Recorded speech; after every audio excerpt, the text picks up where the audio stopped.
is Palma Accardi, and you are watching Tidal Flooding Talk. We are brought to you by the New Jersey Coastal Coalition and filmed live every Sunday night here at the Irish Pub in Atlantic City. I'm meteorologist Dan Skeldon. Thanks so much for joining us on this football Sunday. Of course, Eagles on in about an hour 20, so we promise you we're not going to go an hour 20. Big Eagles game tonight, but I hope you're enjoying it. It turned out to be a pretty nice Sunday. Weather-wise, no guest this week, but it's our annual Are You Ready for a Storm preparation show. And Which, do you think we could talk an hour and 20 minutes about? Oh, we could. I'm sure we could. I could talk an hour 20 about the weather, and this is weather-related, I think. But we're going to try to keep the 30 minutes, take your questions, want you guys to participate, or just listen live. We're at the Irish Pub every Sunday night, 7 p.m. Normally a guest, but again, this is a show we do like to do every year. And before we start, as a public service, the New Jersey Coastal Coalition would like to remind our viewers to make an emergency plan before you actually need it. Sign up for your community's text alerts, know your town's evacuation route, and prepare a disaster supply kit. Don't forget your medications and important papers too. And that's amongst the many things we are going to talk about because having an emergency kit is something that every homeowner, especially along the shore where we have nor'easters 3 seasons out of the year and hurricanes the other season out of the year, we're always at risk. So we should all have an emergency kit, but very few homes do. Right, and there's always those standard kits or basic guidelines, but realistically every single household is going to need specific things that cater to their family specifically, like certain medications, or if you have pets or grandparents, elderly people that you need to look after, things like that you have to consider. Yeah, and it's something it's great to consider ahead of time before a hurricane hits, before a nor'easter hits, before you need it. You know, it should be amongst topics of discussion during quiet weather times. Year-round, make sure the kit is there, make sure it's well-stocked. If you rate it during the year for whatever reason, you're out of this, you take it from the kit, make sure it's fully stocked and you apply it because, granted an emergency is not going to hit, a weather emergency these days is not going to hit without some notice. Hurricanes, it can be a few days. Nor'easters, it can be a few days. Tornadoes or derechos, a little bit less, maybe a few minutes to an hour. So you are probably going to have some warning in most instances, but it's nice to have a kit all ready to go when the time comes you need it. Right, and like you said, hurricane you might know a few days in advance, so you could grab some last-minute items, but do you really want to have to stock your entire kit a few days before something like that happens? Not to mention waiting in those Home Depot lines and seeing all the shelves completely raided and maybe not having the stuff. So some of the stuff, it's a lot of the stuff people have around the house. It's just getting it together, in one easy-to-access spot.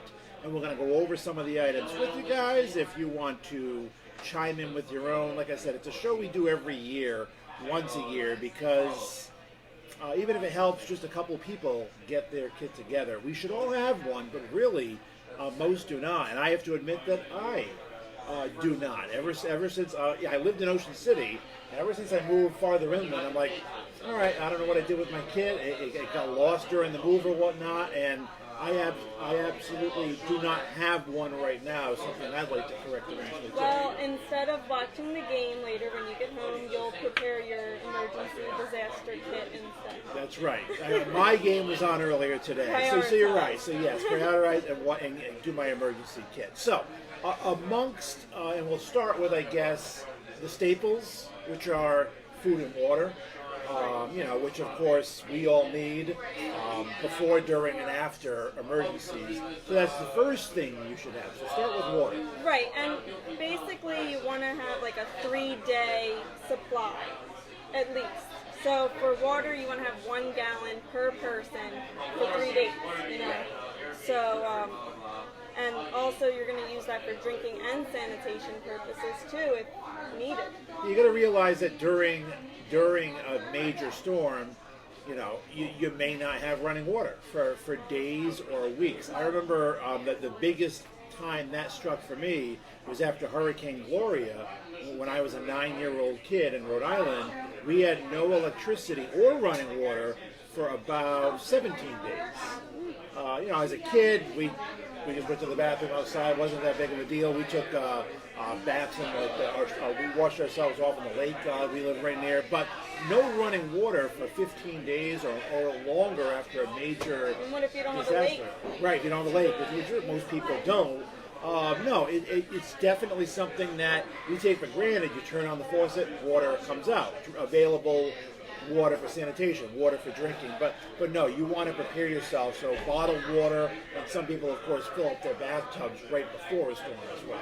Right, yeah, that's one of those things you almost forget about because you're so used to having it available that just like that, you might not realize you have to stock up on it. Absolutely, and this is a staple in every store, but during snowstorms it's milk, bread, and eggs. During hurricanes or nor'easters, sometimes it's water, and you will not be able to find 24 packs of Poland Spring or Dasani or whatever your bottled water of choice. So it's great to have a lot of this. You either fill up recycled 2-liter bottles of water, like you said, 1 gallon per person per day for at least 3 days. And in a major disaster, obviously, it's going to be worse than that. And you also want your kit to be easily accessible, so somewhere between 1 or 2 easy carrying, either a container or like a plastic bin or a duffel bag, and it has to be kept somewhere that everyone in your household knows where it's located too. Absolutely, very important. And it's somewhere that's not going to be flooded out. Like during a storm, you want it somewhere higher up, like you said, easily accessible, somewhere not weather susceptible, somewhere easy to access. Obviously, food is important as well. So, most houses have pantries or whatnot with days supply of food, but you do want non-perishable items, in case you cannot get to the store, in case there is no food in the grocery store for days or weeks. What do you got there? I have evaporated milk here. But canned goods or whatnot, obviously, stuff that doesn't go bad, very important to stock up on as well. Of course, most of our cupboards are filled with this stuff, but it's great to have stuff. Make sure it doesn't expire. Make sure you don't pop this stuff in your kit 5 years ago. Because canned goods this is non-perishable, but eventually they do have a best buy date that they can go bad. And that's why it's also important to maintain your supply kits. Don't make one once and then never look at it again until for 10 years. You want to make sure that it's updated. Your battery-powered radio is still functioning, whatever you have in there. That's right, and that's something most people should have. And we've had WOND posts online before as well. During storms, electricity may go out, Wi-Fi may go out. You won't be able to power up Alexa. You won't be able to power her up because there's no electricity or whatnot. But battery-powered radio, and this is not a shameless plug for radio, but radio is something that will be on the air and is somewhere where you can get information out. So old-fashioned battery-powered transistor radio is a great thing to have in your supply kit. And what is and the then we do have one hiding back here. This is an old-fashioned battery-powered transistor radio. I think this is how our. This is from? I think the owner of this is going to listen to the Eagles game on this actually, instead of watching it on TV. But I don't know. Does it have the weather station on? I'm presuming it has all stations on it. Do you know what the station is for? It's not a weather radio, which is a separate thing you can have as well. I think this is just the old-fashioned transistor radio.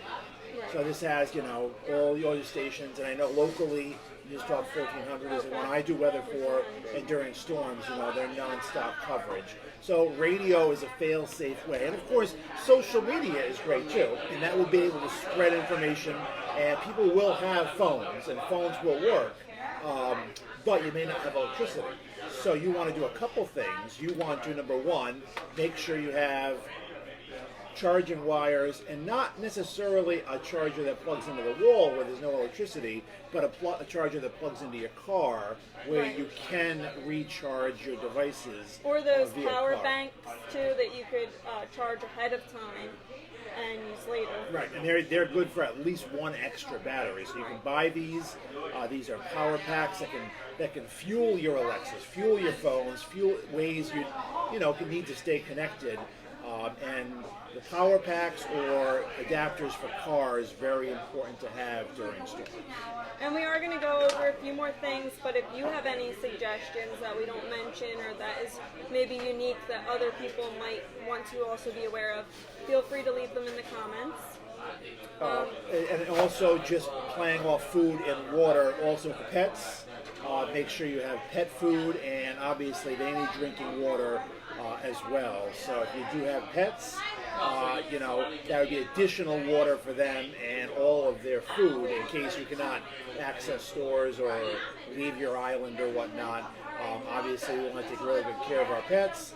If you choose not to evacuate when you should, make sure you are all stocked up for them as well, because they need to eat and drink too.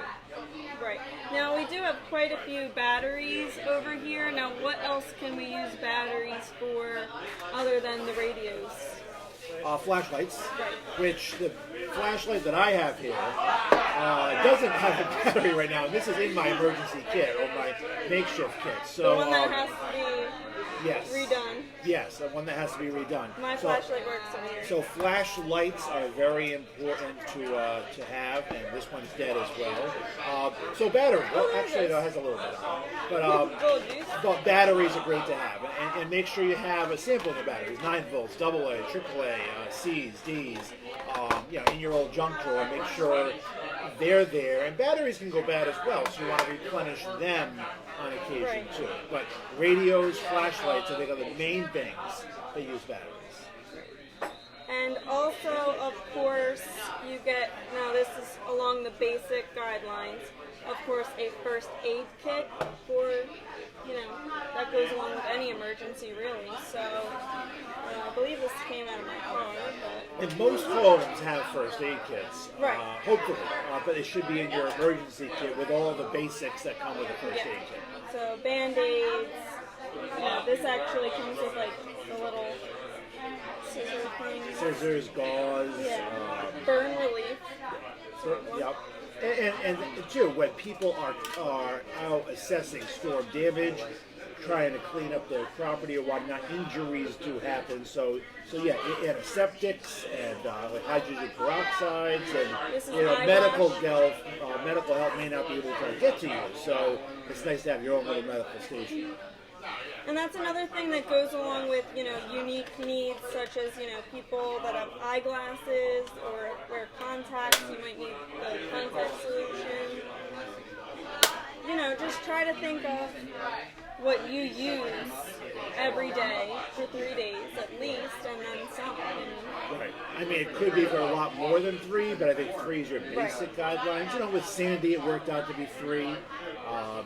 But it could be much longer. But think of all the stuff, and it's great advice you use in a typical day.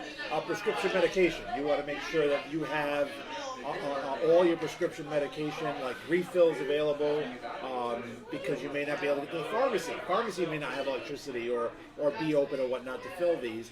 So you want to have all your prescriptions with you and prescription medication. If you do choose to evacuate, you want to have the prescription refills like authorized so you can fill them wherever you're going. But very, very important to maintain prescriptions in emergency kits as well. And these can go bad, so obviously you want to make sure they stay up to date too. And also, like, basic pain relievers or things like that is a good idea, too. Aspirins and sinus stuff and all that stuff. Also candles. Some people will say, all right, candles are a little dangerous because it's an open flame. Flashlights are better, or the fake candles. This is a old-fashioned real candle right here. That's Palma supplied. I brought my scented watermelon lemonade candle, Okay, but should be reversed. I should have the old-fashioned family candle. It's vintage. I'm not going to sell it on eBay, but if I were, I think I would make a pretty penny off of this candle. But yeah, candles and therefore matches or something to light them with is very important to have too. So I think this does work. But yeah, very important to have those as additional light sources. Because it is dark for half the day this time of year, and obviously longer in the winter. So you do need a reliable light source. So candles and flashlights help that cause. Yeah, and we actually don't have this item here, but I was talking to my mom before the show, and she actually said a dust like mask almost, because you really don't know what debris might be around you or things like that. So some type of face mask might be helpful. Also, garbage bags. That's something I think I forgot to put in my kit because you don't think of that. And plastic gloves, I'm not sure you said that after the mask too, but right. Because, there's a lot of unsanitary stuff after storms. Something else I brought too, and this is whether you're evacuating, you want to take important papers with you, like identification papers, you want driver's license with you, or passports. Not that you're necessarily leaving the country, but you do want these safe and with you. So I have my vital records folder here with passports and birth certificates and ways to identify you. So if you're evacuating, they should be taken with you. And if you are staying local, they should be in a warm, dry, safe spot and right. not subjected to floodwaters or storm surge, because they're very important. So the important paperwork you want to have at your disposal too. Right, and if you do live in a flood hazard area, you don't want to keep those things, at the lowest point of your home because you don't want those things to get flooded out. So anything important document-wise, definitely keep that in a safe area that you don't think could possibly be flooded. Yeah, absolutely. And that's I lost my train of thought. You also need lungs to cheer on the Eagles tonight in their emergency kit. We have that comment from Kristen, which I can't attest to as a non-Eagles fan, but I know there's a lot of Eagles fans at the Irish pub here waiting to cheer on the Eagles as well. Transistor radio, that would work for Eagles games. After the storm, they're on AM/FM radio, so another reason to have it. Let's see, anything else you guys suggest? But that's just a sampling. You can go online. You can go to the Red Cross. Every home should have one. Even if you're in the middle, you don't have to be in a flood zone. You don't have to be on a barrier island. You don't have to be in an area where storm surge can hit, because there are different types of disasters. You can have just a blackout where there's no electricity or running water for days. We don't have those that much anymore, but blackouts can happen. Severe weather, thunderstorms can happen, tornadoes and derechos and wind events can happen.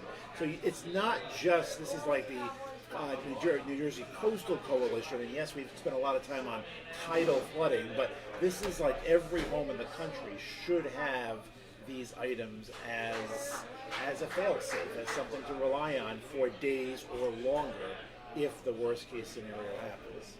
And this isn't necessarily a safety precaution, but anyone with kids might want to also have things to keep their kids occupied, whether it's, games or crossword puzzles, anything, because I know having young nephews, I wouldn't want them to be bored for hours or days.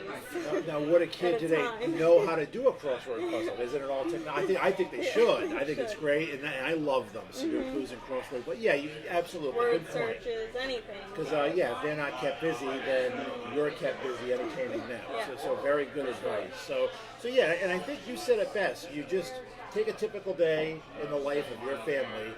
Just jot down all the stuff the vital stuff you use or need in a day. All right, my cell phone. All right, and I need electricity. All right, so flashlights and candles cover that. All right, chargers cover like the cell phone if there is a way to power that up. All right, water, food, drink. I need that during the day. Kid stuff, games, toys, all that stuff. It's great to have. Now you don't want a huge emergency kit, but you do want the vitals in it. Absolutely.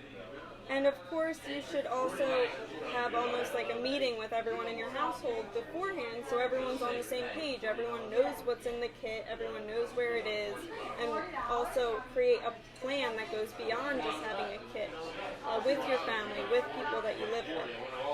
And you do want to know your evacuation route as well. This is more so for shore residents in the direct path of a hurricane or a landfalling major storm. Very seldom do we have evacuations farther inland unless there's a gas spill or something like that, which it could be. But you do want to know your evacuation route. You do want to review that with your family. Like what's the safest way to evacuate where we live and get to safety. Again, you're going to have warning in most cases. In the case of a major hurricane, you're going to have days warning. But those days should be taken preparing to leave your home or preparing for the storm and not going out to collect all this stuff. Doing all the other stuff you need to do before a storm, shutting off the gas and stormproofing your home and boarding up the windows and all that other stuff, not collecting this stuff. You collect this stuff when the weather's nice. And that's the best Which time to do tends it. to be when people forget that they might need these things. When the weather's clear, why think about an emergency kit? Yep. It's human nature. It's you think about bad weather when it's in the news and in the headlines, when the weather's quiet. And you're obviously guilty of it too. I am. If you don't have one. I am. I had one for years in Ocean City, which I used before during storms, during power losses. I do not have one now that I live at 500 feet elevation, but you do need one. Absolutely. And every home should have one. And we talked about this before. You mentioned what alerts do come up on your phone no matter what. Right. I know it's tornadoes. Tornadoes and flash floods come up on your phone no matter what. Okay. Severe thunderstorm warnings do not. Hurricane warnings do not. But the tornadoes and flash floods are the imminent ones. They're the ones where you get the least amount of warning. Flash flood, as the name suggests, occurs in a flash, and you get very little warning to prepare for it. And we've had this year dozens of people lives lost during flash floods. Not in South Jersey, but across the country. Same thing with tornadoes. You don't get 2 days warning for tornadoes. You get 20 minutes, 40 minutes. There were 2 tornadoes in Mount Laurel this year. There was a tornado, I believe, in Camden County. There was New Jersey's had some. We haven't had any down the shore. Specifically Ocean or Atlantic or Cape May counties, but there's been tornadoes this year as well.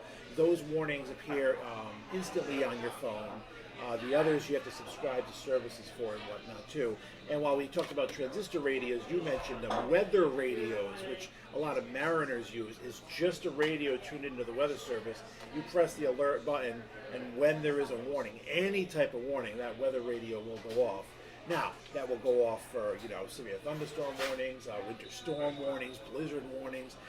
You make it a little sick of the alert button. But if you are a weather fanatic and want to know anytime there's any adverse weather, a NOAA weather radio. I used to get them at Radio Shack. I think Radio Shack is no longer around, right? I'm sure maybe Amazon. Yeah, but I'm sure you can get a NOAA weather They sell radio. everything. And they're only $30, and they're great to have as well. And I believe they're actually phone apps now that tune into the weather service, and they'll alert you for any warnings you want. But then again, why is it, not better, but a good idea to have a radio in addition to your phone? Correct. Yeah, because you want to fail safe. You want to back up, and your phone is not always going to be there. I hate not having Wi-Fi or being in a remote area and not being able to log on. You got to think in storms, if Wi-Fi towers are taken out or cell towers are taken out, you may not have cell service. You may have a working cell phone, it may be on, but you may not be able to do anything with it. So that has to be taken into account as well. Paul says if he wants to come to the Irish pub when you guys are doing this live, we always invite people, Paul, to do that. 7 p.m. every Sunday, almost every Sunday. Right, and I think there is a Sunday in October that we are not going to be here at the Irish pub. Correct. That will be the first Sunday in October. I'm in Florida for 10 days with Amanda and Kenzie. So we're going out to Florida. So we'll take that October 5th off. But we are here 45 to 50 out of the 52 Sundays each and every year, and we will be here the next two. Yeah, and I see actually my grandpa commented, I hope he has an emergency kit. He's in Florida, where there are plenty of hurricane warnings. And I'm going to put you on the spot. I admitted it. Do you have an emergency kit? Right now I have one, but it's not as stocked as I would like it to be. Yeah, I would use it if there were an emergency, but there are things on this table that I do not have in my kit. Well, so, you get a B, I get an F. Yeah. I think that's. No, I probably have a B minus. All right. Well, it's better than an F not having one. All right. Well, that's ultimately what we wanted to discuss with you guys tonight. Do you have an Eagles game prediction? I don't, but the Eagles are going to win. That's my prediction. Well, I'm not a fan, but I think they're winning 33-27. That's my guess. But the Eagles. Eagles are winning, yeah. Okay. In fact, I think they're going to the Super Bowl this year. I don't like the Eagles, but I think they're going to the Super Bowl Well, this year. thank you for your support, Dan. Keep in mind, too, weather people are wrong a lot. Weather-wise and sports-wise, so we'll see. Next week, we'll be back here live at the Irish Pub, and the following week as well. Back to guests. This show is one we feel is important to do each and every year. And obviously, because some of us do not have emergency kits, we'll keep doing the show at least about this time every year during the peak of hurricane season, because I think there's always a need for it, because not every home is prepared as It's they should be. easy to forget about. And also on behalf of the coalition, remember that floodwaters do more than get things wet. They could cause electrical fires, spread contaminants, and wash away buildings. So your best defense is to evacuate. When your community says it's time to go, you should go. Can't say that enough. That's a common theme that comes out every show. Thanks for watching. Again, Tidal Flooding Talk brought to you by the New Jersey Coastal Coalition each and every week. You can come down to the Irish Pub in that 6:30 to 7:30 window. That's when we're usually here. We try to be live every Sunday at 7 p.m. And we thank the great folks at the Irish Pub for hosting us. Great food and great drink here every week. Thank you for watching. See you back here soon.